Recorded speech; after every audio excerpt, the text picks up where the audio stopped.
बाल्यापाड़ block Shrirampur panchayat मईसामुंडा Shankarnath club पक्षरु Netaji पड़िया दिबा रात्र एक दिवसीय भलीबॉल टूर्नामेंट उद्यापित हो जायछि।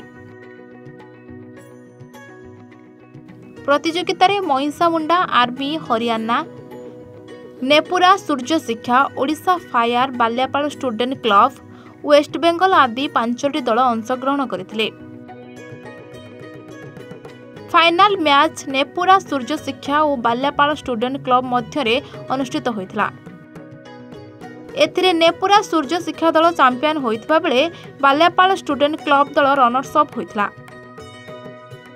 उद्यापन सभारे डॉक्टर संतोष कुमार दास, हरकृष्ण बेहेरा, हिमांशु रणा, डॉक्टर सुकांत कुमार गिरी, डॉक्टर अजय कुमार बेहेरा, सरपंच देवकुमार दे, सन्यासी बेहेरा प्रमुख अतिथि भाव में जोगदे विजयी दल को ट्रॉफी और पराजित दल को रनर्स अफ और नगद टंका प्रदान करथिले। शरद कुमार दे, अनंत कुमार साहू, रंजन कुमार साहू प्रमुख खेल परिचालना करथिले। रंजन कुमार साहू और विभाशीष दे रेफरी होइथिले।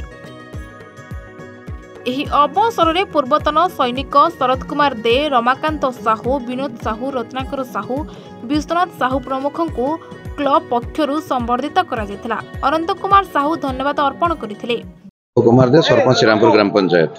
आज खेल बाबद दीर्घ दिन धरी मईसामुंडा ग्राम में अवसर प्राप्त सैनिक और कर्मचारी अच्छा जो सैनिक मान द्वारा ये गोटे भलीबॉल टूर्नामेंट प्रतिवर्ष होउची। आज कार्यक्रम चली बहु अतिथि बंधु आसी मईसामुंडा ग्राम में 21 जन सैनिक कार्यरत अच्छा जहा यही टूर्नामेंट द्वारा भाईचारा प्रतिष्ठा हो विभिन्न अंचल आसुँच आपंकर खेल बंध गाँव समस्त सहयोग सहायता कार्यक्रम बेस सुंदर भाव में रूपरेखा मो नाम शरद कुमार दे, मईसामुंडा। मु आर्मी रे दीर्घ 26 वर्ष चाकरी करी 2001 रिटायर्ड है घरे अच्छी। मझे मु गोटे जॉब करूली बालेश्वर रे गोटे कंपनी रे सिक्यूरिटी ऑफिसर थी। एबे मु घरे अच्छी।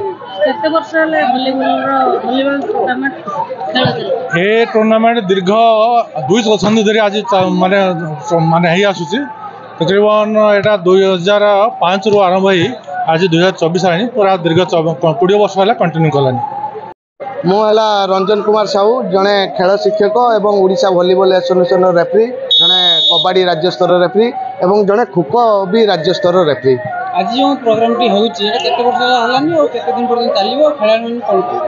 अच्छा, एटा दीर्घ 2005 मसिया रो खेल चली दीर्घ आज 2024 मसिया हलानी कंटिन्यू 20 वर्ष हला आम खेल जारी रखीचु। प्रति वर्ष को वर्ष बाहर टीम भी आसुचंती, ओडिशा बाहर भी टीम आसुचंती, ओडिशा भितरे भी टीम दीर्घ 20 वर्ष हला कंटिन्यू चलची। अवसर प्राप्त सैनिक और कार्यरत सैनिक उद्देश्य रे आमे प्रति वर्ष एमती टूर्नामेंट जारी रखीचु। बाल्यापाड़ लक्ष्मीधर प्रधान का रिपोर्ट, ए1 ओडिशा।